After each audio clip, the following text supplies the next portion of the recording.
Labas vakaras, mėly TV3 kanalo žiūrovai. Šiandieną Lietuvos vyrų krepšinio rinktinė žaidžia dar vienas kontrolinės rungtynės. Šoka dėl ginčo kamuolio ir čia pirmosius taškus būtent pelno Slovėnijos nacionalinė ekipa pabėgusi į greitą ataką. Marius Grigonis vėl po Domanto Sabonio užtvaros. Ulanovas suranda Sabonį ir gražiai išnaudotas, atsiprašau, čia Gregoras Hrovatas ir perima kamuolį Sabonis, jis pats. Su kamuoliu ir bėga į kitą aikštės pusę, greitajame puolime tranzicijoje lietuviai jau nesustabdomi. Krepšinio federacija, ko gero, gal taip galima sakyti, tačiau čia perimtas kamuolys ir Edo Muričius išeina į greitą ataką. Geriausiai savo karjeros laikais prieš traumas, ko gero, būtų Krestelė.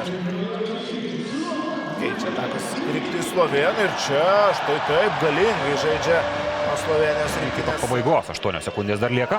Vos 12 taškų. Kol kas yra pelniusi Lietuvos rinktinėje. Lukas Lekavičius pagerina šį rodiklį bei lygina rungtynių rezultatą 5. Įsivaizduoju, jog Ąžuolas Tubelis daugiau žais 4 numeriu, kaip kad buvo ir Klaipėdos Neptūne. Čia Prepeličius. Pavyksta, kadangi po užtvaros pakankamai neblogai lindo ir Rokas Jokubaitis. Dar vienas prarastas kamuolys į greitą ataką, išeina Klemenas Prepeličius ir dar 2 taškus praleidžia Lietuvos rinktinė. Ir panašu taip efektingai, bet taip pat efektyviai. Žaidžia Lietuvos rinktinės atakų organizatorius. Vlatko Čančaras. Įslysta kamuolys jam iš rankų, Rokas Jokubaitis ir 4-asis iš eilės. Lietuvos rinktinės įžaidėjo taškas. Metas gintis, Zoranas Dragičius. Surastas aikštės kampe Hrovatas ir iš 3 taškų zonos Slovėnijos rinktinės žaidėjas meta taikliai. Lekavičius. 4 sekundės atakai, neria po krepšiu Lietuvos rinktinės gynėjas, gauna bloką ir slovėnai dar turi pakankamai laiko atsakymui ir tą laiką išnaudoja itin efektyviai. Dabar didelė problema pirmoje rungtynių pusėje. Dabar ir trečio kėlinio pradžioje matome klystančius lietuvius, o čia Domantas Sabonis daro tai, ką nori. 30 minučių, bet prisipažinsiu, tokiu įdomiu laiku dar nebuvo tekę komentuoti anksčiau. Čia lietuviai klysta, Džošas Nybau greitoje atakoje dar kartą gauna kamuolį iš viršaus. Didelė bėda, tai lengvi taškai iš eilutės iš Džošo Nybau pusės yra skausmingiausias dalykas, ko nenorėtų matyti Kazys Maksvytis tokiose situacijose, tačiau čia įsiveržęs į baudos aikštelę. Skirtam laikui. Atakuoja Marius Grigonis netiksliai, kamuolį puolime atkovoja Lietuva ir Mindaugas Kuzminskas išpuolį baigė 2 taškais. Viena iš tų klaidų, apie kurias kalbėjai, kur nėra išprovokuota varžovų gynybos.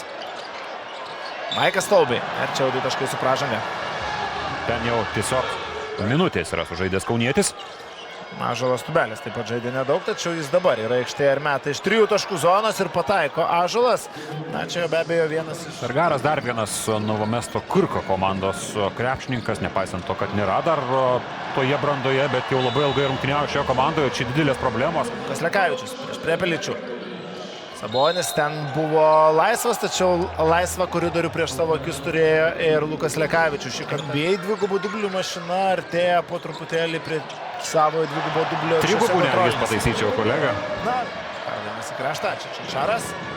Belis neįsileidžia Čančaro arčiau krepšio. Nikoličius ir 3 taškų vertės metimas. Nei to, o pusė buvusio likusio laiko jau yra sudeginta, taigi, na, šansų iškovoti pergalę arba bent jau pabandyti pakovoti dėl jos visiškai nebelieka. Tai yra oficialu, Lietuvos rinktinė užbaigė savo pasiruošimo olimpiniai atrankai ciklą pralaimėjimo 2 taškais, patirtas pralaimėjimas Liublianoje.